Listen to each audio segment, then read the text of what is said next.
Silakan duduk, saudara yang dikasihi Tuhan. Kita kembali kepada Mazmur. Biasanya kalau kita mempelajari kitab Mazmur, kita akan mendapatkan banyak nasihat dan teguran dari Tuhan. Dan sesuai dengan judul yang kita lihat di depan, bahwa ada pemulihan yang akan terjadi dalam hidup kita. Tidak peduli apapun persoalan kita, tidak peduli apapun yang kita alami, Tuhan mau pulihkan kita. Kita membaca Mazmur 126, saya akan baca ayat yang ke ganjil, saudara membaca ayat yang genap. Ini terkenal sekali, saudara sudah sering membaca Mazmur ini. Mazmur 126 ayat 1 sampai 6. Nyanyian ziarah, ketika Tuhan memulihkan keadaan Sion, keadaan kita seperti orang-orang yang bermimpi.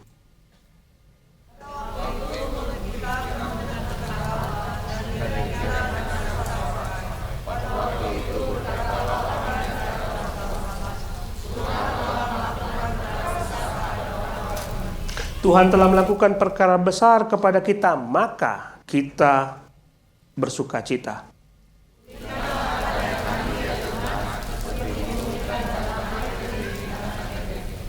Orang-orang yang menabur dengan mencucurkan air mata akan menuai dengan bersorak-sorai.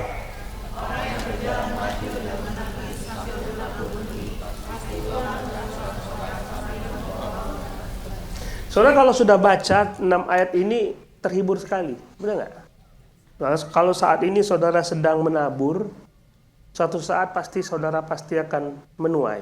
Itu sebuah janji Tuhan. Mari kita berkenalan dengan sebuah kata. Eukatastrofi.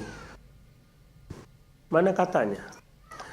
Ini sebuah kata yang dibuat oleh seorang yang bernama John Ronald Reuel Tolkien. Saudara kenal orang ini? Siapa tahu Tolkien ini? Ada yang tahu? Who?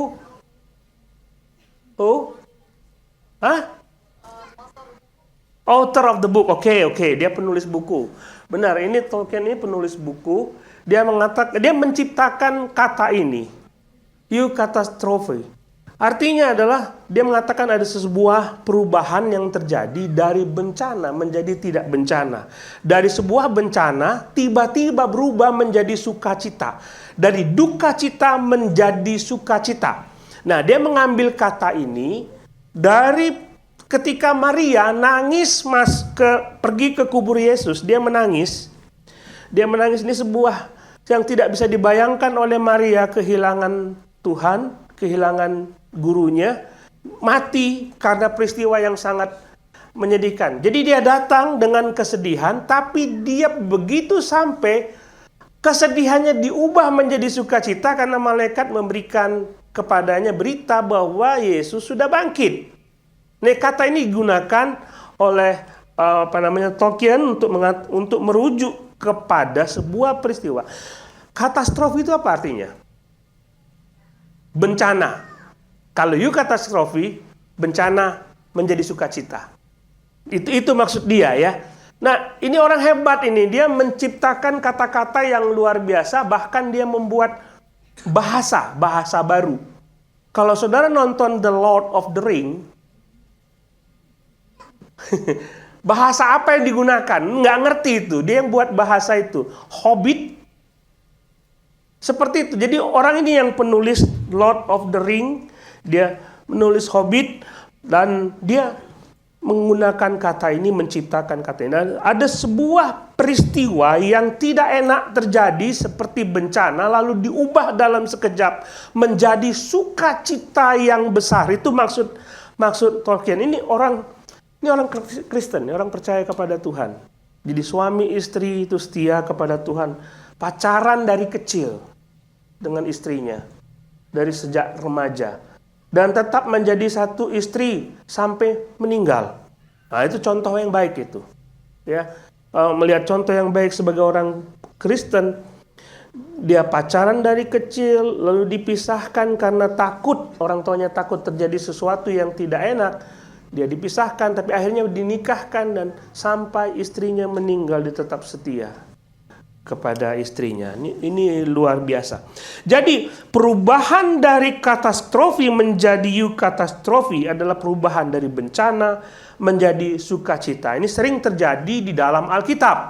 Pada waktu bangsa Israel keluar dari Mesir, mereka melihat laut di depan mereka, bangsa Mesir di belakang mereka, dan mereka terjebak dan mereka merasakan tidak ada yang bisa diselamatkan. Semua pasti akan mati.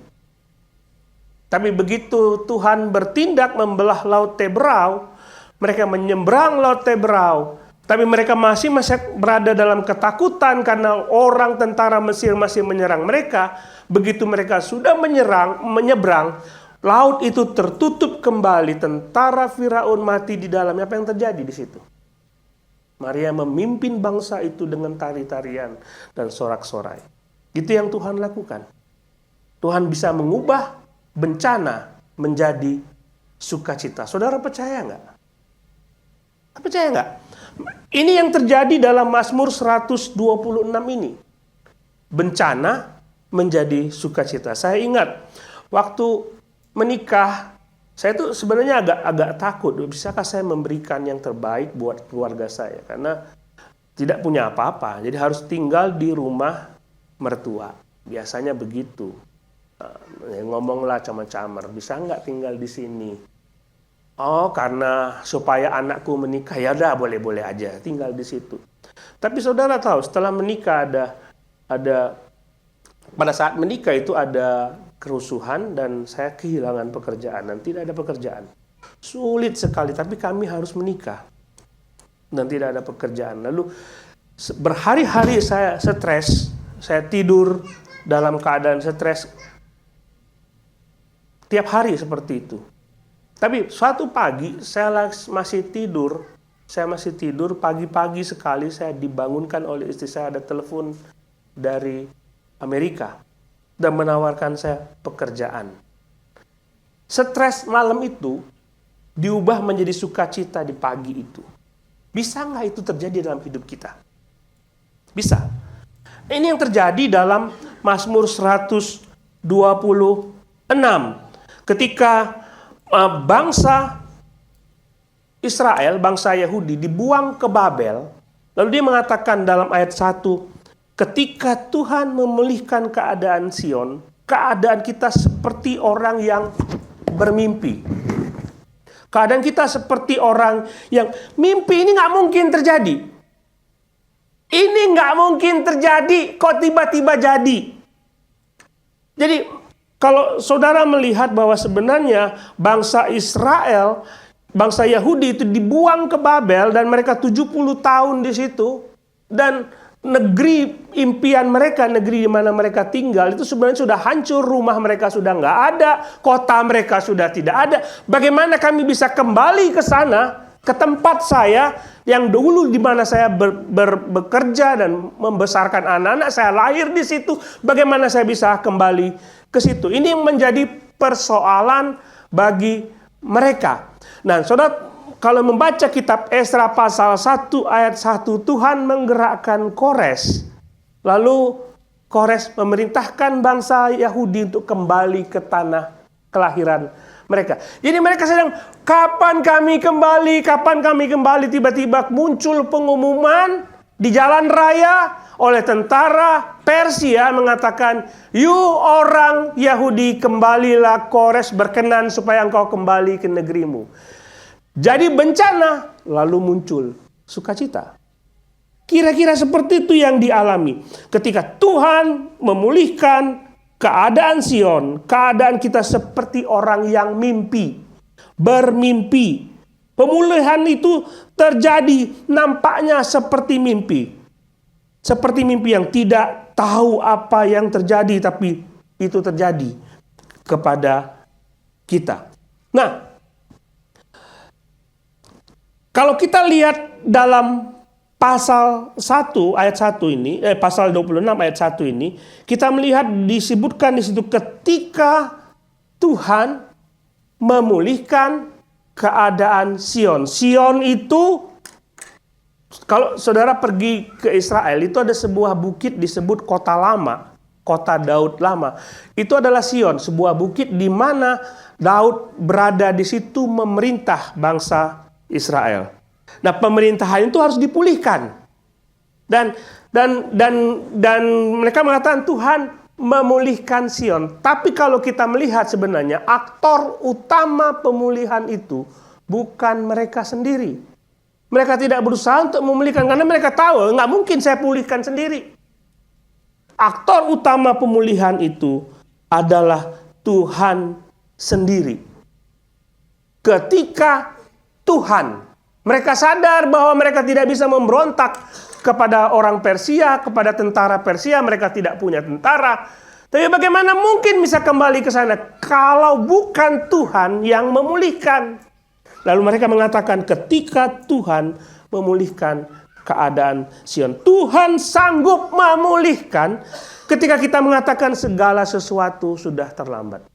Tuhan sanggup memulihkan ketika kita mengatakan tidak mungkin terjadi mujizat. Dan ini yang terjadi pada mereka.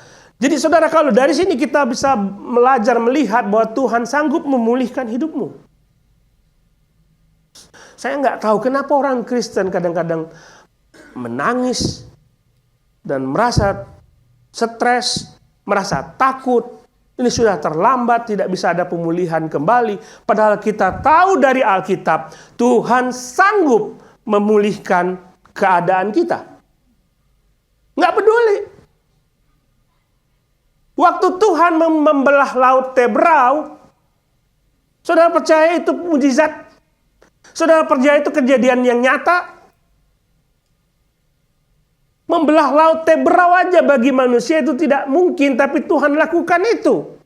Apalagi persoalan-persoalan kecil dalam hidupmu.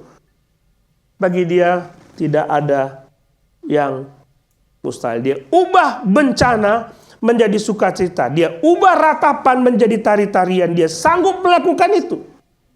Coba berapa tahun saudara berada dalam persoalan? Berapa tahun saudara mengatakan saya berada di dalam masalah dalam hidup saya dan tidak pernah mengandalkan Tuhan. Karena saudara tahu Tuhan sanggup untuk mengubah persoalan-persoalan tersebut. Rumah tangga yang kacau berantakan, ini bencana bukan?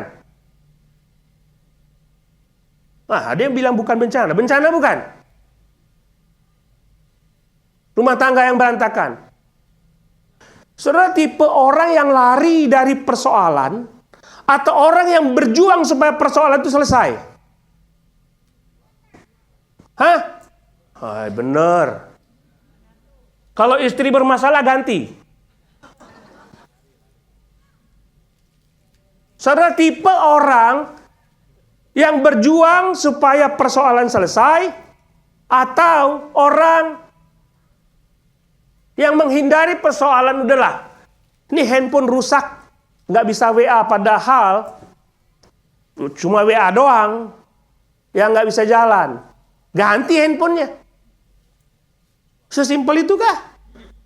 Saudara berjuang untuk menyelesaikan persoalan atau tidak? Hubungan suami istri itu bencana bukan? Ya. Nah sekarang gini. Persoalan ekonomi bencana bukan? Halo? Bencana. Mesti dibereskan. Di ekonomi Pak Pendeta. Jadi supaya uang saya banyak begitu ya. Kalau persoalan keluarga, suami istri? Bukan Pak Pendeta, bisa ganti suami. Mumpung saya suka sama laki-laki itu. Jadi saya ganti aja suami saya. Ini yang disebut saudara lari dari persoalan. Mencoba memecahkan persoalan dengan persoalan. Mengganti persoalan dengan persoalan. Ketergantungan kepada narkoba persoalan bukan? Ketergantungan dengan minuman keras itu persoalan bukan? Ketergantungan dengan pornografi itu persoalan bukan? Itu bukan persoalan bagi saya. Pikirkan berapa banyak uang yang saudara buang untuk melakukan hobi yang tidak bermanfaat seperti itu. Saya lihat ada video KDM ya, Kang. KDM ya? Iya. Ada anak SMP yang merokok. Lalu ditanya oleh dia. Memang dia nggak bisa berhitung. Jadi ditanya, berapa merokok sehari? 5 batang katanya. Berapa harga 1 batang rokok? Ditanyain kepada dia. Lalu 1.500 katanya. Jadi 1.500 kali 5 batang rokok berapa kamu buang sehari? Padahal itu apalah ya, anak SMP duitnya ada berapa lah. Lalu dibilang 2,5 juta Pak. 2,5 juta, ini nggak bisa ngitung dia. 7.500. Maksud Kang Dedi adalah duit itu kamu bisa gunakan untuk yang lain, tapi kamu gunakan untuk sesuatu yang tidak benar. Jadi sakit persoalan bukan? Persoalan. Tidak pernah ada damai di hati, persoalan bukan? Coba pikir, kalau tidak pernah ada damai di hati, hidupmu itu terlihat tertawa, terlihat sukacita, terlihat happy, padahal nggak ada damai. Diliputi dengan ketakutan, persoalan bukan. Ini yang Tuhan bisa bereskan. Semua bencana ini kan menjadi sebuah sukacita dalam hidup saudara. Saudara akan tertawa. Lihat ayat pasal 126. Ada berapa kata sorak-sorai, ada berapa kata tertawa, ada berapa kata sukacita di situ. Jadi temanya ini, Tuhan akan mengubah semua bencanamu menjadi sukacita. Itu yang dia mau. Itu yang dia mau. Tapi aktor utama pemulihan itu bukan saudara. Aktor utamanya adalah Tuhan. Jangan pernah mengubah setiap bencana menjadi sukacita dengan kekuatan sendiri. Saudara harus datang kepada Tuhan. Loh, kalau nggak bisa ya tanya kepada yang sanggup untuk membereskan persoalan itu. Mau sampai kapan saudara berusaha sendiri hidup di dalam kekacauan? Bereskan hari ini juga. Ayat 2 mengatakan, pada waktu itu mulut kita penuh dengan tawa. Orang ungkapan dari dalam diri itu muncul dengan tertawa, happy ending. Itu yang Tuhan mau. Tuhan nggak mau hidup saudara berlama-lama berada di dalam persoalan, berada di dalam bencana. Tuhan nggak mau. Tuhan mau itu bereskan. Dan Tuhan mau datang kepada saudara membereskan itu. Dia bisa bereskan. Cuma masalahnya kita berusaha sendiri. Kita nggak mau datang kepada Tuhan. Ribet datang kepada Tuhan. Nanti Tuhan bilang gini, Tuhan bilang itu, aku nggak sanggup. Biasa begitu manusia. Aku nggak mau ketemu dengan Tuhan. Nanti tuntutan Tuhan terlalu banyak. Susah ya. Susah sekali. Dulu saya pernah datang di telepon. Ini di telepon ini orang yang ribut, suami istri ribut, di telepon saya datang ke rumahnya. Itu pisau udah lempar-lemparan itu. Ngeri banget. Dari sini pisau, dari situ pisau. Saya bilang kepada mereka, mau diselesaikan tidak? Ngapain panggil saya kalau tidak mau selesai? Mau, Pak Pendeta. Oke, caranya begini. Kalau begitu, tidak mau Pak Pendeta. Loh, Tuhan sanggup membereskan, tetapi tidak mau diselesaikan oleh Tuhan dengan cara Tuhan. Itu nggak mungkin. Itu tidak mungkin. Jadi, saudara datang kepada Tuhan, saudara tidak bisa membereskan persoalan hidup saudara dengan kekuatan saudara sendiri. Jadi saya mengajak saudara, nanti kalau sudah selesai, nggak usah malu. Kita semua punya masalah, kita semua punya persoalan. Saudara datang kepada saya setelah khotbah ini, saudara maju ke depan dan bilang, pendeta, ini masalah saya. Dan mau dibereskan. Coba lihat, pada waktu itu berkatalah orang di antara bangsa-bangsa. Ayat yang kedua. Pada waktu itu berkatalah orang di antara bangsa-bangsa, Tuhan telah melakukan perkara besar kepada orang-orang ini. Orang lain melihat pemulihan yang terjadi pada Yahudi itu kembali ke mereka heran. Ini bukan karya mereka, ini karya Tuhan. Orang luar pun mengakui itu karya Tuhan. Bukan karya kita. Tapi ini yang terjadi, saudara. Kenapa orang-orang itu mengatakan demikian? Karena mereka heran. Saya rasa ada dua hal yang terjadi. Pertama, karena itu terlalu ajaib untuk dipahami.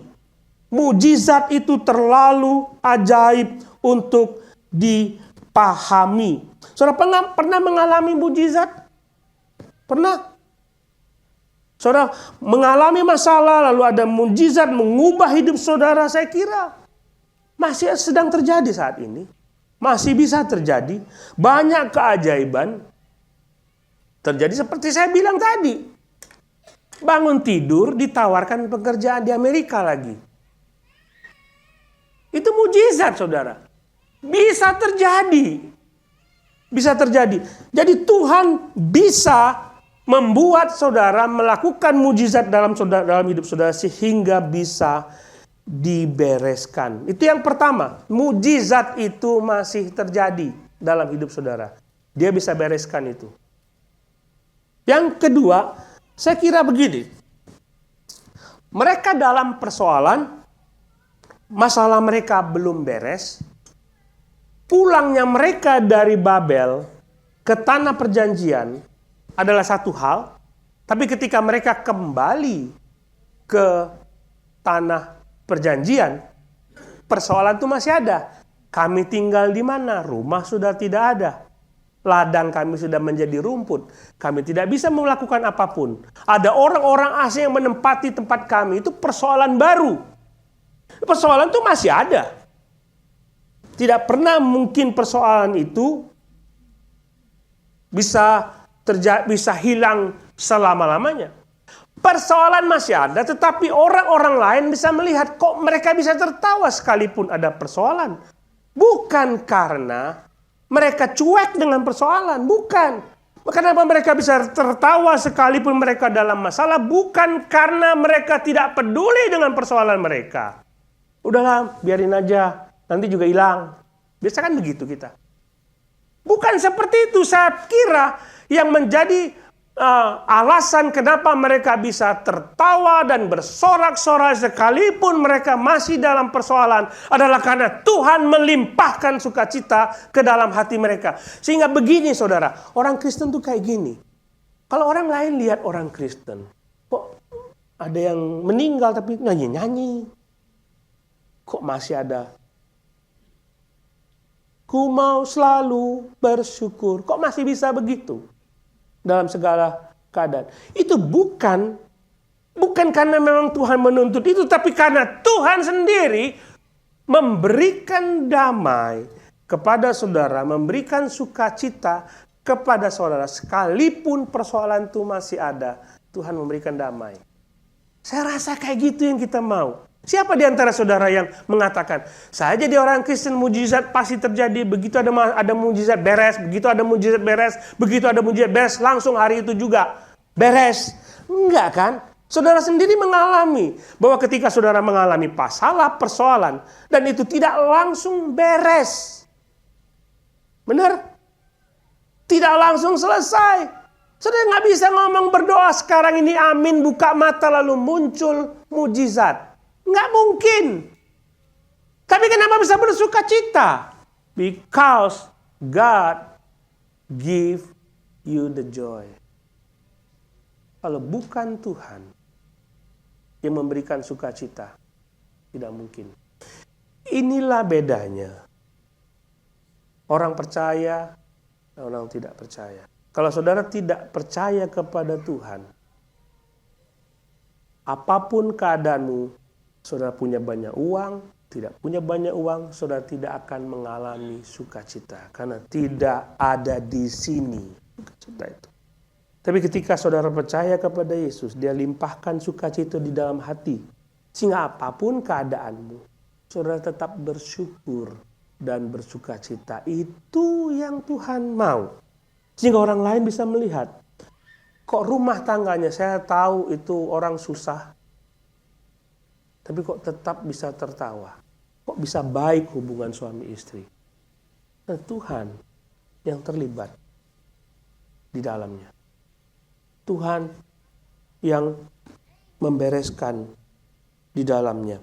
Lihat ayat 3. Tuhan telah melakukan perkara besar kepada kita. Kita lihat aktornya lagi.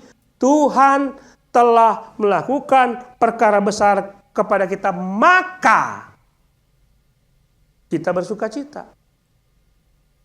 Karena Tuhan melakukan perkara besar, maka kita bersukacita. Tidak ada cara lain. He is the only one who can turn your sadness into joy. Cuma dia. Saudara mau datang ke saya percuma kalau saudara tidak taat kepada Tuhan. Kamu datang ke pendeta yang seberapa banyak pun, konselor seberapa banyak pun, kalau saudara tidak datang kepada Tuhan, persoalan itu tetap masih ada. Hanya Tuhan yang sanggup mengubah sedihmu menjadi sukacita. Percaya saudara? Lihat ayat 4. Pulihkanlah keadaan kami, ya Tuhan, seperti memulihkan batang air di tanah Negeb.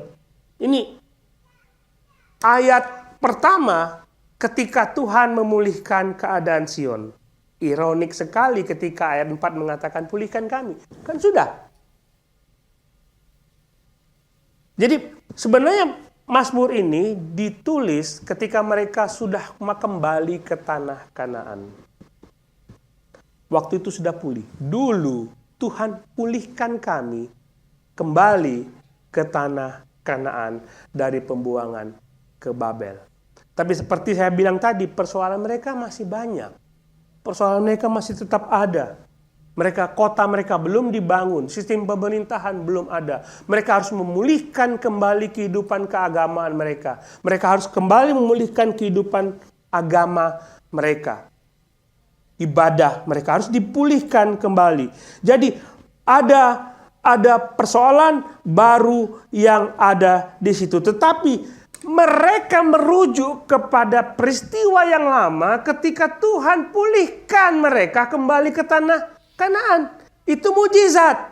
Merujuk kepada mujizat masa lalu, mereka meminta kepada Tuhan, oke, pulihkan kami seutuhnya.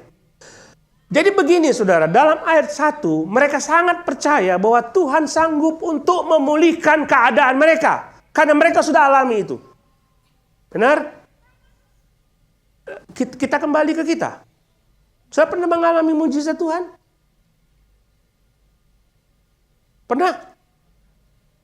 Halo? Tuhan pernah memberikan sesuatu mujizat bagi hidup saudara? Dia sanggup pulihkan? Sanggup?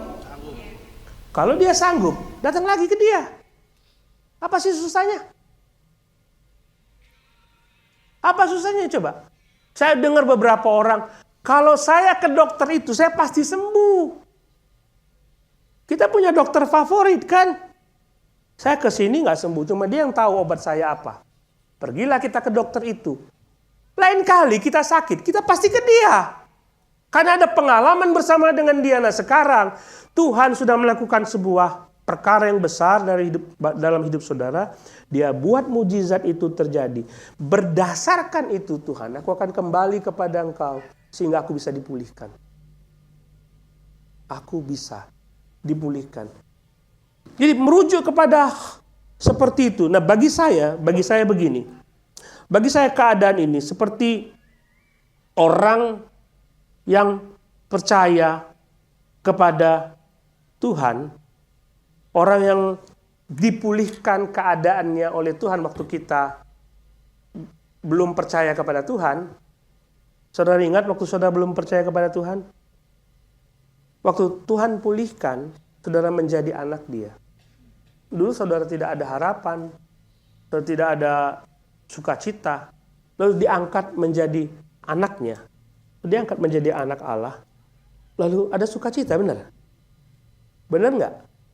Oh iya gitu ya, mestinya begitu. Setelah percaya kepada Tuhan Yesus tuh ke gereja itu rasanya harus ya. Tiap kali pulang gereja tuh sukacitanya besar. Benar nggak? Masih ada nggak sekarang ini? Apakah ke gereja beban? Halo? Sepertinya nggak ada sukacita lagi. Kalau dulu pulang gereja, pertama kali percaya kepada Yesus, pulang gereja itu diingat-ingat khotbah, ya pendeta tadi khotbah begini, diingat. Terus, rasanya itu dunia itu milik dia dengan Tuhan. Tapi sekarang? Sekarang bagaimana? Ya, ingat khotbah saya 5 tahun lalu? Oh enggak ya. Enggak ya. Jadi pulihkan keadaan itu. Pulihkan keadaan itu. Dulu saya begitu menggebu-gebu melayani Tuhan, setia kepada Tuhan, ada sukacita melayani Tuhan. Kok sekarang kok nggak ada lagi? Kering. Pulihkan Tuhan. Berapa kali orang mengatakan kering ke gereja ya seperti rutinitas. Pulang kering. Kenapa nggak kayak dulu Tuhan? Pulang. Persoalan masih ada, tapi ada sukacita. Saya mau kayak gitu lagi. Saya mau seperti itu lagi. Aku pergi ke gereja, aku mendengarkan firman Tuhan, aku pulang, masih ada sukacita. Penuh dengan sukacita. Makannya apapun tetap ada sukacita. Aku mau kayak gitu Tuhan. Nggak kering lagi. Baik rohaniku tidak kering. Karena Tuhan memenuhi kebutuhan rohaniku. Saya rasa seperti itu. Saya minta kepada Tuhan, Tuhan pulihkan supaya aku pulang dengan sukacita. Kembali saudara, mengapa banyak orang Kristen menyerah dan membiarkan persoalan dalam hidupnya berlarut-larut sambil mengatakan biarlah ini nanti hilang dengan sendirinya? Enggak, saya rasa di atas sana Tuhan mengatakan, ayolah bereskan. Tapi kita bilang biarlah nanti hilang sendiri. Enggak. Kalau saudara sakit, dokter pasti cari akar masalahnya. Benar? Batuk karena virus atau karena bakteri. Kalau batuk karena bakteri, saudara dikasih antibiotik, bukan antivirus. Batuk karena alergi, saudara dikasih obat alergi.